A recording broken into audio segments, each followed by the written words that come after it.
Ladies and gentlemen, welcome into Honor the Land, presented by FanDuel on the Big Play Sports Network. I am Max Loeb. He is Chef Zay, and we are here to talk Browns 49ers Week 13 in Cleveland, 1 p.m. Eastern, potentially a snow globe game. Zay, I don't know if you've been looking at the weather, but it might be.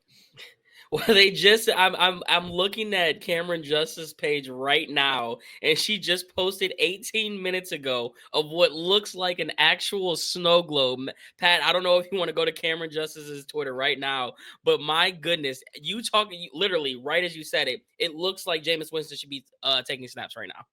Wow, I'm looking at it right now. That is nuts. Like, I kind of knew just looking at the weather that there was a real possibility that it turned out that way. I don't know whose favor that plays into. Probably the Browns because of the weather, but Of it course. will be even cooler to see what that game's atmosphere will be Oh my like God. if that's the case. And you could see, yeah, that was I that mean, how that about the when was practice? That was today's practice. that's just like as of like it had to be 20 minutes ago. Yeah, I mean, you think about the test that Shedeur Sanders is gonna get from being thrown into the Wolves versus the Ravens, then coming out and getting the start on the road, and then having to come home in a snow globe. Like, I mean, talk about a rough start. But hey, we talk about wanting to be legendary. This is what it yeah. takes. This is definitely what it takes. And I'm excited to see it because this is a game where I think the Browns have a big advantage through the air offensively. Like, I think that pass offense can take advantage of the 49ers. And I think the Niners, who will want to run the football, probably have the toughest run defense they've seen in a while, maybe potentially all year. So I think there's absolutely a weather element that can play into the Browns' favor. I just wonder, like, in a neutral site game, if the Browns had it's Friday, we don't know, but could have a bigger advantage throwing the football. That we wait to see because again, weather is its own thing. You can never fully predict what it's going to look like, what it's going to be in relation to the play calling, the game flow, all of this stuff. So you do wait to see what it looks like for Sunday's weather, but we didn't really get a chance to talk much about the post Raiders game, and it's been absolute pandemonium everywhere we've looked, everywhere we've gone. But the state of the Browns, I feel like there's some new hope. And I think you watched last night with the Ravens losing to the Bengals. I mean, the division leader in the AFC North still 3 games in the win column above the Browns, and the Steelers play the Buffalo Bills this week. So you never know. This is crazier things have happened, crazier division winners have happened, to be honest with you. I still think it's the Ravens. I don't know about you, but we'll wait to see. I don't know. It's starting to feel like the Ravens are just literally in destruction mode. It's almost like they're just waiting for the demolition. Everything's set in stone. It just seems like there's some type of struggle between Harbaugh and Lamar, or Lamar and stuff. Lamar just doesn't look like Lamar. And I think that's the big thing to take away from it. But you say you feel like it's still the Ravens. Steelers are sitting, or no, I mean, can the Steelers like it? I think if Aaron Rodgers was playing in that Chicago game, is it fair to say they probably win that game? So Yeah, like I think so. I mean, I don't know. I think it's more so lies in the ball of in the court of the Ravens, where it's like you're gonna have to lose this all the way, because I don't think the Steelers are just gonna give it up. They're gonna have, like, the Ravens are gonna have to come take it. So I don't Yeah. know, man. I hope they. Is there a way that we can just tie the division? How would that work? Yeah, I'm pretty sure it goes to divisional record, then it goes to strength of common opponents, I believe. Or sorry, record against common opponents and strength of schedule. But yeah, you look at this. I mean, it's not, the Steelers lose to a Buffalo Bills team who's fighting really hard. Potentially, they move to 6-6. The Bengals, again, big win for them on Thursday night. They're sitting at 4-8 right now. I mean, the Browns' bottom line need to win a divisional game. Like, that needs to happen if there's any type of hope that something can happen. Because I think if miracles were made and the Browns were able to finish atop the AFC North, they'd probably be tied with somebody else, and they'd have to have a tiebreaker in some way. Now, they've lost to each AFC North team, Ravens twice, so they're already at 4 losses. You got to beat the Steelers and the Bengals the rest of the year if you want anything like that to happen. But I will say the standings are uh, closer than a lot of people realize. I did see a tweet, though, that said the Browns would be leading the AFC North right now if they didn't punt on the offensive side of the ball. Did you see that tweet? No, I did not. So I can't remember who made it, but it was a tweet basically saying like if the Browns didn't punt on the offensive side of the ball, they would be sitting atop the AFC North right now. I'm curious to hear your thoughts on that because I agree. Like we talked about the average offense right now, they probably would be sitting atop the AFC North, but I don't think they punted on the offensive side of the ball this year. Do you? Like punting in terms of like acquisitions and making moves to add talent. Yeah, Oh, they definitely punted in a sense. Like, and that's the weird part about it because we talked about all off season how we figured the first two picks were going to be receiver no matter what. And then they did the complete opposite of that. Sure, they hit on Fannin, but that was late. And sure, they hit on Judd, but that was after they went and got two defensive players. And then their first move was the quarterback move. What other move? They didn't make any other moves in terms of the offense besides letting Nick Chubb go and letting some guys walk. So I don't know if it's necessarily a punt, but it's definitely what they weren't going for it if we're trying to put it in that terms, because if you were going for it, they would have made some type of Andrew Berry trade, whether it be at the receiver position or they would have drafted somewhere. I mean, I guess the Judd one still is kind of high, but that came in return of the trade that you made. So you kind of looking at it from that aspect, but I think that if they don't full out go for it like this should be, what was that, 2021, 2020, when the Steelers went for it every single time instead of kicking a field goal. That's the type of time they need to be on this year with the offense, because it's clear that I was just going to say, like, you look at the schedule that we have now and you talk about the in the hunt. NBC was so yeah, disrespectful enough to do yeah. that to us yesterday. And it was fun. But like, what have we been sitting here and saying all season? Had this team just had a sliver of offense, that this team would be winning more games. Yeah. And what's to say that if Shedeur comes in and just gives us that exact thing we've been saying we've been wanting all year, which is minimal offense, and you listen to what Grant Delpit said in his press conference, he said, man, Shedeur and his fans is crazy, this and that. And then right at the end, he said something that we didn't hear no other player say about Dylan Gabriel, and that was that energy we needed. And then the clip cut right after that. So if this team can get that competent, just give me like bogey offense. I'm telling you, I said that a few weeks ago. We can. Why can't we win these next three games? And then we talking about Buffalo, Pitt, and Cincinnati to end the season for that crazy hypothetical spot. But you sneak one out against the 49ers. The Titans game, come on now, at home, Cam Ward, and then the Bears are due to hit some type of a wall after all the close games that they've been winning and pulling out like that. So it can set up for at least something to be entertaining. Yeah, I think the Browns are in a spot right now where it's probably beneficial to win games and continue to compete, but the reality in my mind is that it's still a Hail Mary for them to even compete for the division, Of course. even make the playoffs. Like the in the hunt thing, I saw that.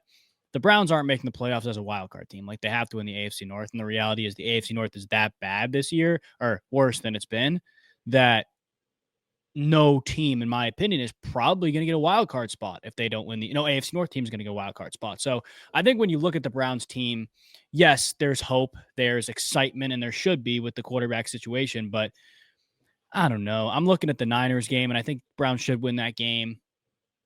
Do they? I don't think so, to be honest with you. I think this is a letdown spot, but I think you then look at Tennessee where you're in the same spot that you were 2 weeks later, where you're like, oh, maybe we can win out and these guys lose this. Like, no, I love the hope. I love the excitement. I want to keep it in an excitement world and not like hope for a 2025 world. I think that's where the delusion is starting to set in a little bit. I'm with you like 90%, but there's this 10% that's called Myles Garrett. And when Yeah. you got Myles Garrett coming out and still talking that type of talk, and not only Myles Garrett, but then you hear Grant Delpit, you know where their mind kind of setting is. Obviously, they're not thinking too far ahead. They can't do that. But this defense has been playing so well all season, and I mean, Malik Collins had the comment and said, "We've been praying for the offense to give us a lead." Do you know what they feeling? So they're probably looking at this as like, look, we want to know with the young fella right now. If we go 1-0 every single week, all we have to do is let him take the lead and let us follow through, because that's Yeah. essentially what it is. His energy is leading the charge right now, and everybody's feeding off of it. This place is going to be a frenzy on Sunday, and I'm telling you now, if Shedeur can peel out two in a row, that Tennessee Titans game is going to be one of the biggest, like, what, 3-4 versus 1 and something showdowns in the history Yeah. of history. And we're talking about winning 3 in a row. When is the last time the Browns have won 3 in a row? It's probably been some years. So there's a lot that could happen. I know it's like we say, we get to talk in delusion, but it's Yeah. not too delusional when the best player in your team is telling you, hey, there's still a lot of football left and we're still trying to make a push at this thing. Yeah. And that's important too, because I think this is the first time that the Browns have felt life from the best player down. Like Myles Garrett's been exceptional this year, defensive player of the year this year, but when have you felt like he, I don't think believes in the team is the right word, but like the energy was flowing from him to everybody else outside of just his play on the field. Like to Mhm. me, it's clear to see he leads by example, but like in the pressers on the sidelines, the reaction to the Isaiah Bond throw, right? Like when's the last time that we've seen him be like that? Get excited on the sideline, get excited in the media. Like, no, very rarely. Almost, I don't think ever this season, to be honest with you. So I think the Browns are in a good spot with the energy and the excitement, but there definitely are some negative things that are being thrown around in this whole thing. We're going to take a break and talk about those here in a minute on Honor the Land on the Big Play Sports Network.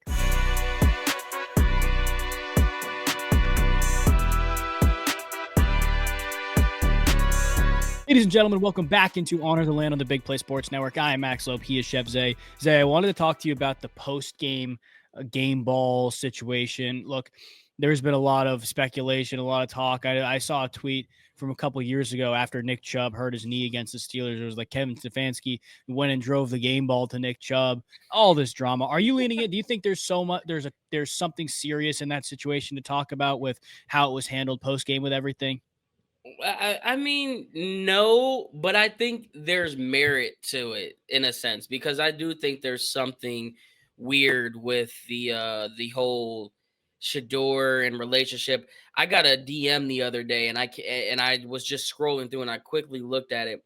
There's so many ties and connection between Kevin Stefanski, between Dylan Gabriel and the coach. They all share the same agent.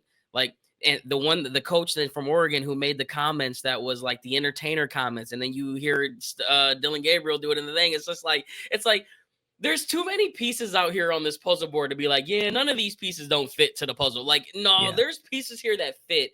But in terms of like the whole game ball thing, they showed the clip when Dylan Gabriel did the whole versus the Dolphins. But I just feel like if we could really sit back and talk football instead of this side versus that side, those were two completely different situations. One where Dylan did actually almost nothing to win you that game, where Shedeur came in and threw what was it, his fourth pass for 50 plus yards, something that he hasn't done in 6 games. So it's just like there's real conversations to be had as to why you should be upset, but a game ball. Honestly, no, fine. Give it to Miles. He was sick. Had I been coach, I would have given it to the entire defense again because I mean, they were absolutely dominating. Yeah, they were. And I also think we're in a world right now where because the Browns offense has been so bad because of the way that the Dylan Gabriel thing shook out with really ever since drafting them, I think Stefanski's under such a small microscope that everything will be looked at through that lens where like he has to be perfect in the media's eyes or not even perfect, like just everything he does is wrong.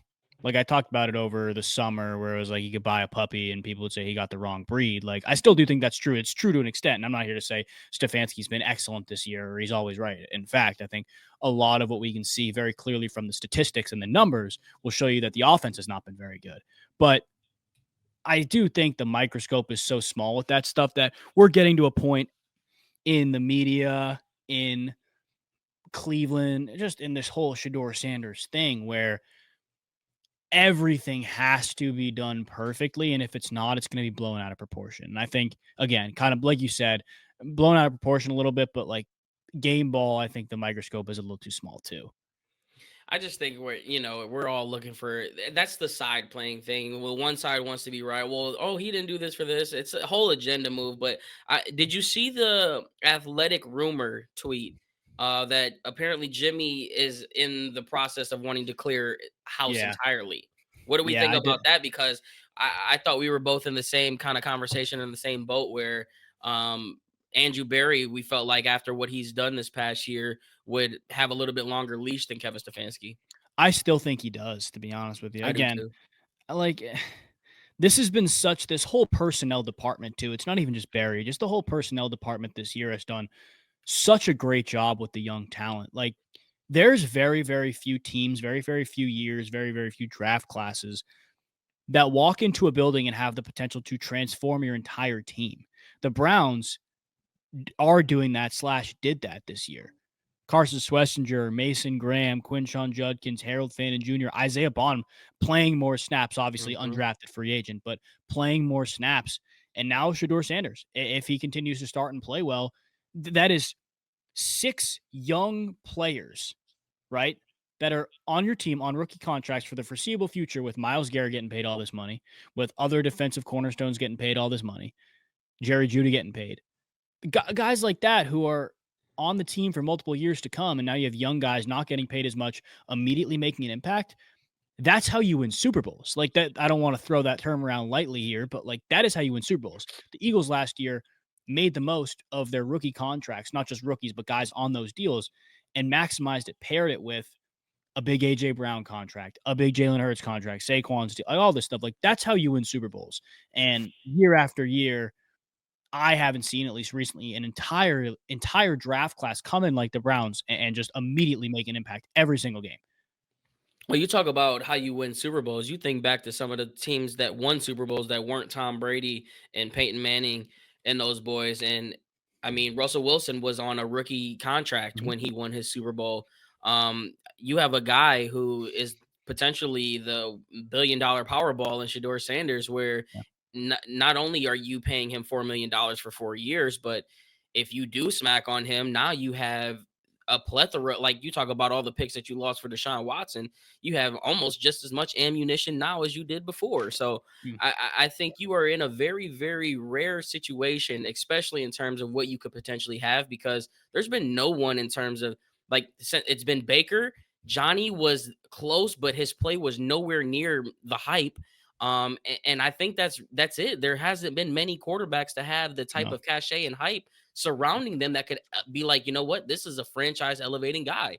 And if No. Shador Sanders comes out and looks like he could be that guy, I mean, and it's weird because we talk about, you look at all these other rookie quarterbacks and their records, they're not winning games, but that's what Shador is going to be graded on. And I don't think that's fair. We need to view this from a lens of like, okay, is he making the throws? Is there something there? Because the moxie's there. Like, is the eye test showing us that we can run with it? Not is he winning the games? Because if you do that, Jackson Dart isn't winning games, Cam Yeah. Ward isn't winning games, Tyler Shaw isn't winning games. None of these quarterbacks are winning games, but yet Drake May didn't win a lot of games last year, and look at where they're at now. Mhm. So we're in a very rare position with Shador Sanders. All he has to do is look the part, and Andrew Berry, I think, is safe. I think you do have to move on from Kevin Stefanski, though, because I just don't think that is a recipe for success moving forward, just from what we've seen this past offseason. But we're talking about a grand slam hit if Shador, if we don't have to waste the first round pick next year on a quarterback.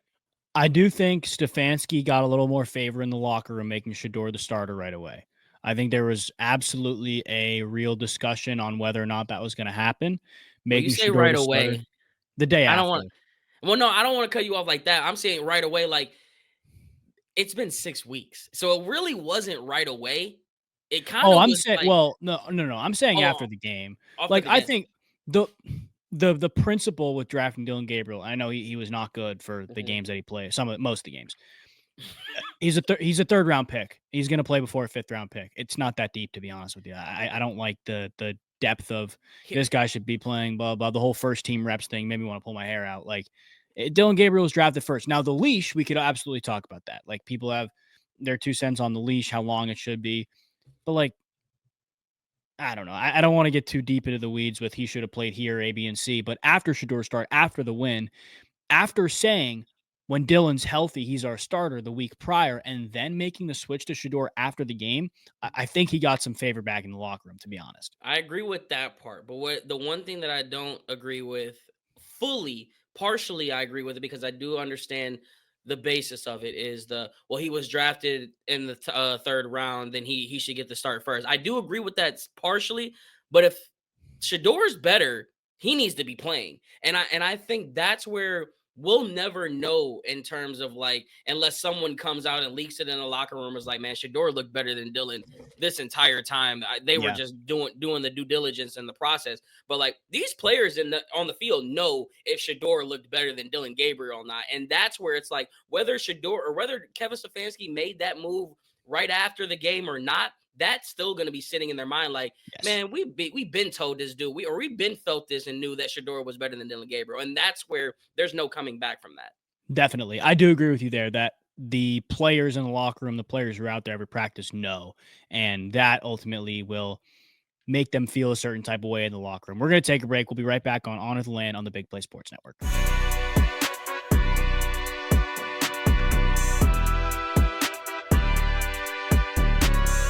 Ladies and gentlemen, welcome back into Honor the Land on the Big Play Sports Network. I am Max Loeb. He is Chef Zay. Continuing to talk about this Browns 49ers game. This Niners team's coming in off a big win, one less day rest, a big win on primetime against this Carolina Panthers team that was playing really well. I'm not sure if you watched the game, but Brock Purdy was throwing some ducks out there. He had 3 interceptions in the first half, and the defense on the Niners side really stepped up.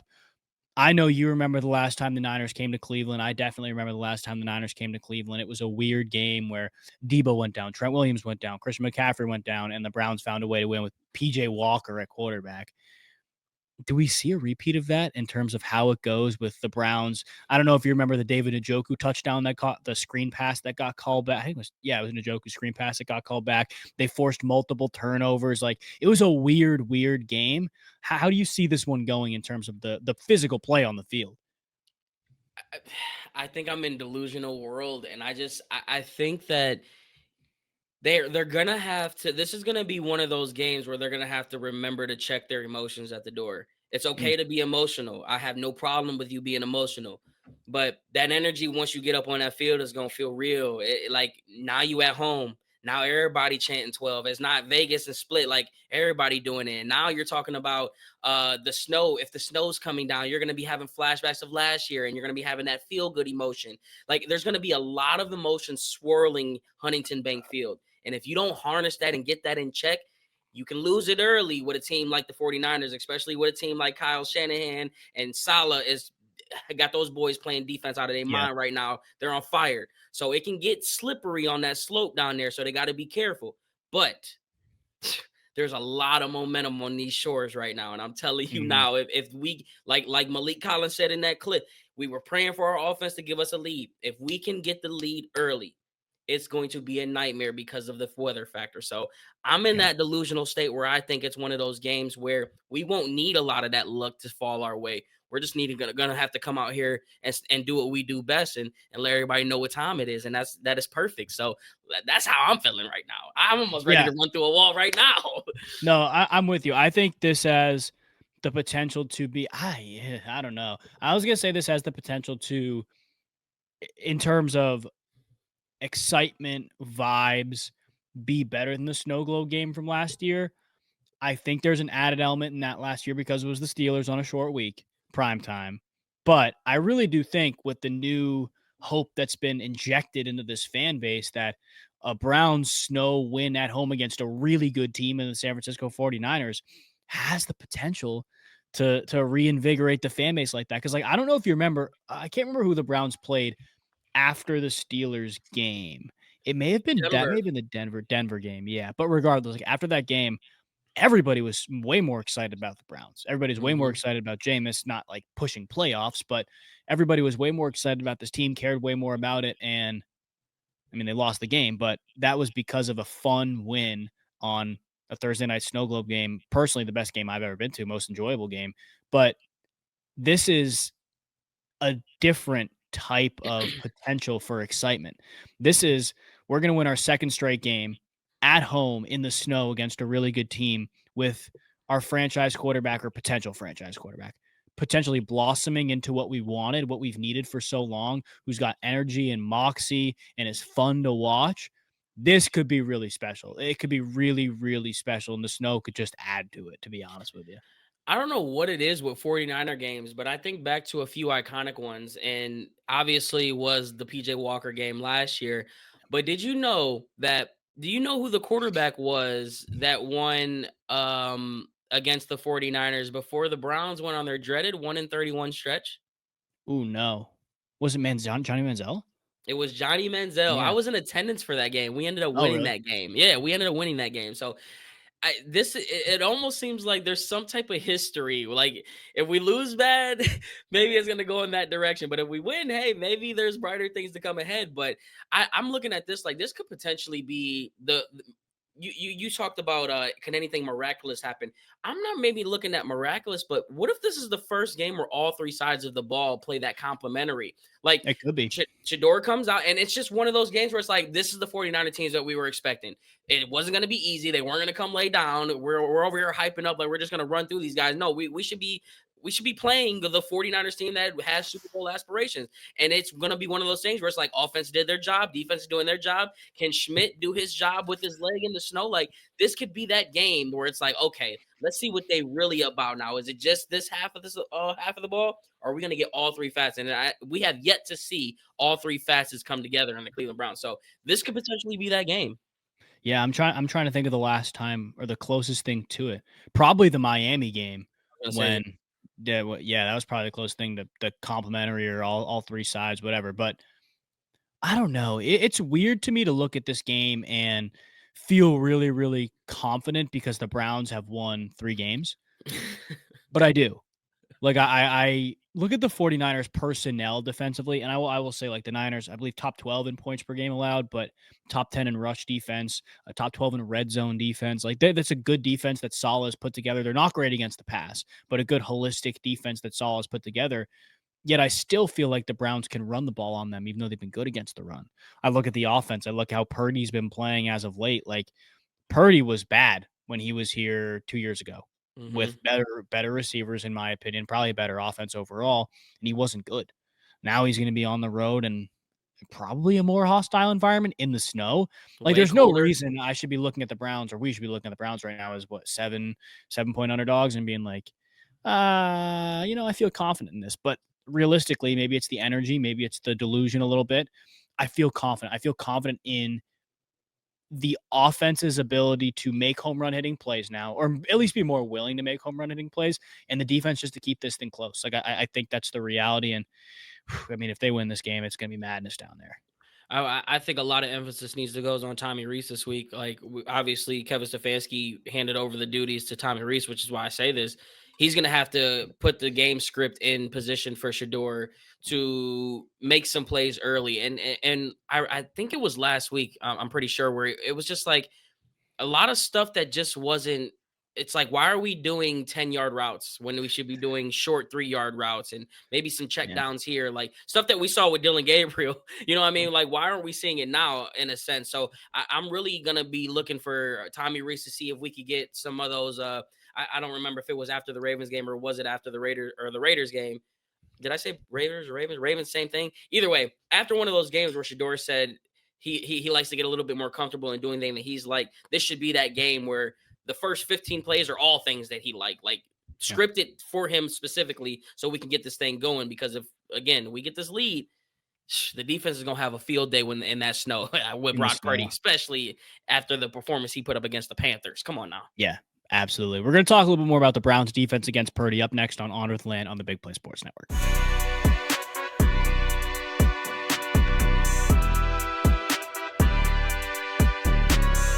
Ladies and gentlemen, welcome back into Honor the Land on the Big Play Sports Network. I am Max Loeb. He is Chef Zay. Zay, I want to talk about this 49ers offense because, it seems like Purdy's going to start. He's been back. He's healthy. He's the starter. I follow a couple 49ers people on Twitter, on Instagram, who have been clamoring for Mac Jones to start. I don't think we're going to see it, but Mm, I think there is some substance to a change mid-game if it gets bad. Because I don't know. I've watched Mac Jones play. I think like you listen to like George Kittle or Christian McCaffrey talk about Purdy. They love Purdy. But Mac Jones gets guys to want to play for him too. And I'm not going to sit here and tell you that Mac Jones should be a starter over Purdy, but I do think there's a world in this game where the Browns punch the Niners in the mouth defensively to start the game. The Niners fall down early, and that is not a team that's really built to play from behind. It's a team that's built to let McCaffrey their offense work through McCaffrey. But if that happens and Purdy starts forcing footballs, this could get it could force a change. Like, it could force Shanahan's hand, I think. Well, you know what the big difference is between Purdy and Mac Jones is, right? What?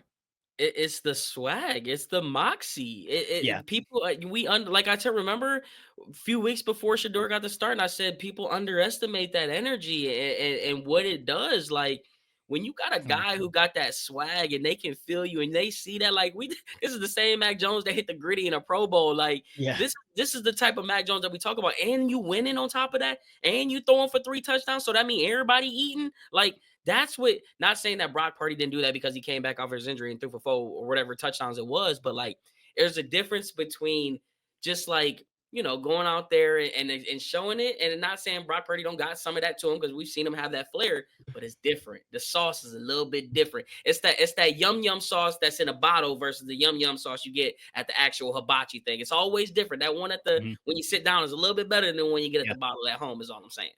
Definitely, I agree with you, and that's a real thing. But I everything goes through McCaffrey to me or everything goes through McCaffrey to a point. I don't know if it matters as much who's playing quarterback.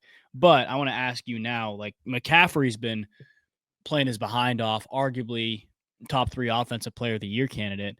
The Browns have been really good against the run. I don't know if you've noticed this. The Niners have been really bad efficiency wise on the ground, trying to run the football. The matchup says the Browns should be able to shut McCaffrey down on the ground. My question is, are you worried about him as a pass catcher more than any other pass catchers on the Niners? Because like Kittle could cause problems. I mean, the guys on the outside, you trust Denzel Ward, Tyson Campbell to take care of them. But are you more worried about McCaffrey than the other pass catchers?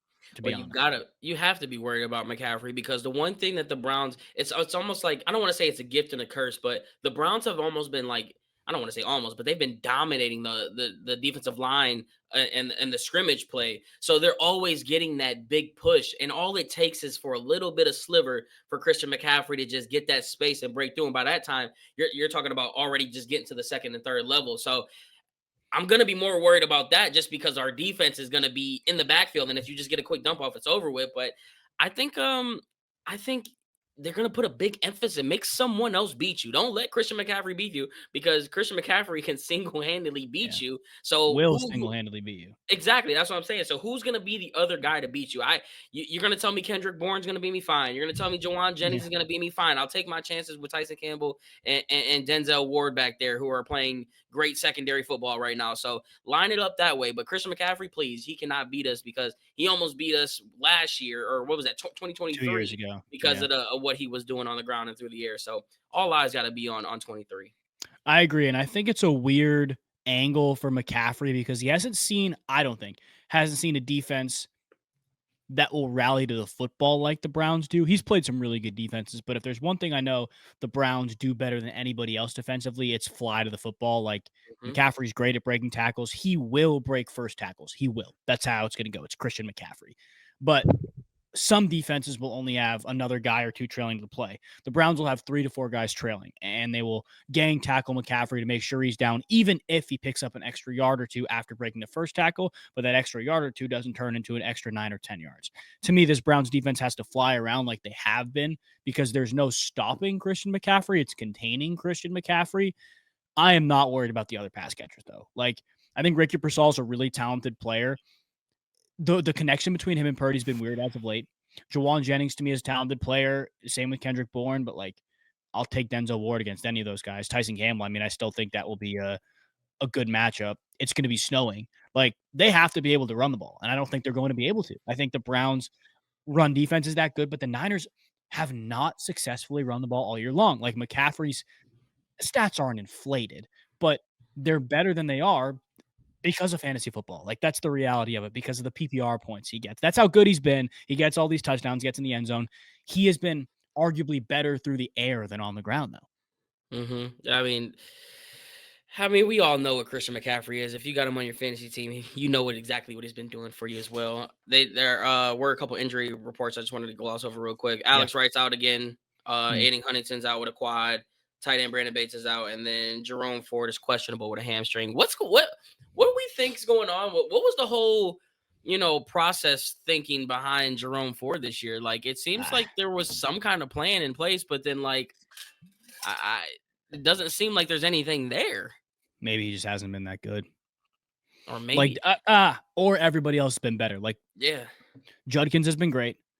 Samson's been good when he's gotten the football in space too. Like, he's the third. I think he's the third best running back on the roster, and he's getting Samson is treated. He's fast. getting Samson's fast. He's great after the catch. Like that to me is the big thing I've noticed. He's awesome after the catch. Another injury report that I just saw though. Aaron Rodgers is starting this week against the Buffalo Bills, so definitely something to watch. I think the Steelers can take advantage of the Bills. Bills don't have either their starting offensive tackles either, but this is a game where I look at it, I'm like, We need the Josh Allen's Bills. going to find a way. Yeah. And aren't they on like a 2-game losing streak too? Or am I tripping? They lost. I'm trying to think if they played Miami the week before that. They got smacked last time I think I watched. They got smacked. They didn't score an offensive touch. Did they score an offensive touchdown? No, they did. James Cook scored. Sorry, they scored 9 points. So they didn't score double-digit points last week. But yeah, this is a weird spot for the Browns where they're not as healthy as they've been, but the most important players are. Like Alex Wright's a big loss, but the defensive line depth outside of that's fine. They're good. Offensively, they're good outside of the tackle situation. But I think they're in a really good spot. We're going to talk Browns picks and predictions up next on Honor the Land on the Big Play Sports Network.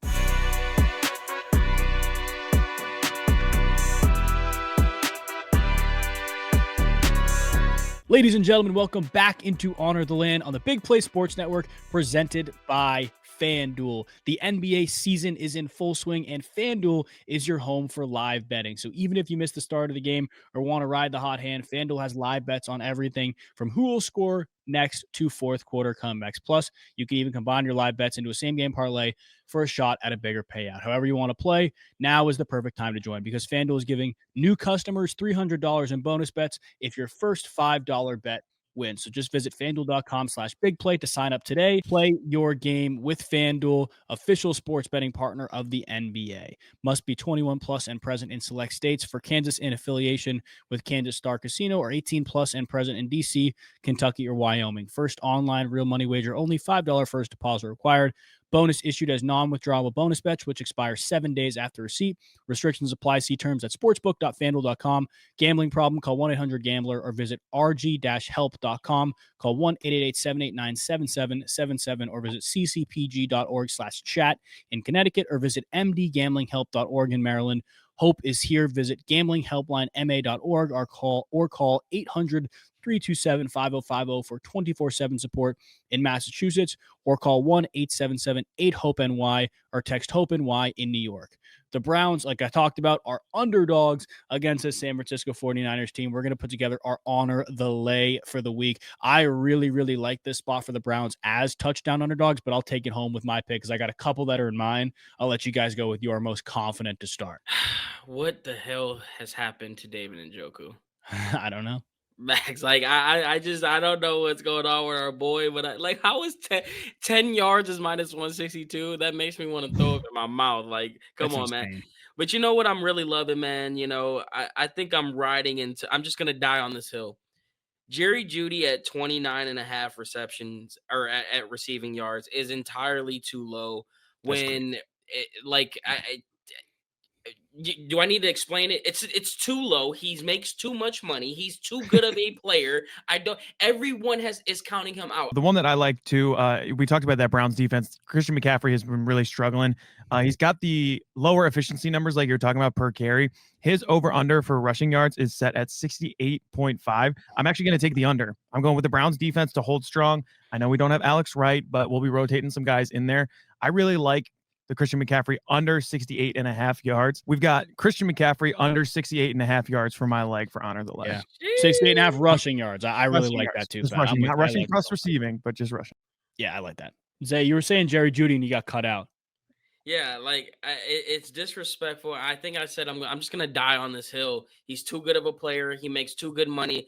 Everyone, you can't even say the number 3 without people wanting to have pitchforks and fire ready to go at for Jerry Jeudy. 29.5 yards is entirely too low. He had 6 receptions for 85 yards and 6 targets in that snow globe game last year. I think Shedeur Sanders he was vetted by a pro. He understands the assignment. Your best receiver isn't having his best. He had a terrible fumble pass game. I believe they're going to understand the assignment. Give me the over 29.5 on Jerry Jeudy. It's too disrespectful. I like that. So Jerry Jeudy over 29.5. Christian McCaffrey under 68.5, I think. Rushing yards, you can bet the Browns straight just to win. We'll talk about our picks here at the end. I believe it's 6.5 now, but even 7.5. I'll take 6.5. The Browns to keep it within a touchdown. I really like. I think it's going to be a very low scoring game. I think it's going to be a defensive battle back and forth. There's going to be big defensive plays made on the Browns end to keep this thing close. On the off chance they can't get it done offensively, I still think it's a close game. So I'll go Browns plus 6.5 as my leg here. Zay on Jerry Jeudy 30 plus, and then Pat on Christian McCaffrey under 69 yards or under 68.5 yards for this. We're going to take a break here. We'll be right back on Honor the Land on the Big Play Sports Network to get our picks for this game.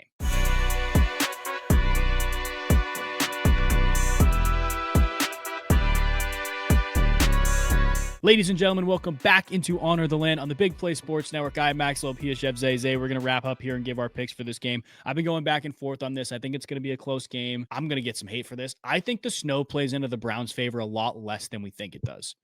To me, the Browns have a big advantage through the air, against this Niners secondary, and the snow takes away from that.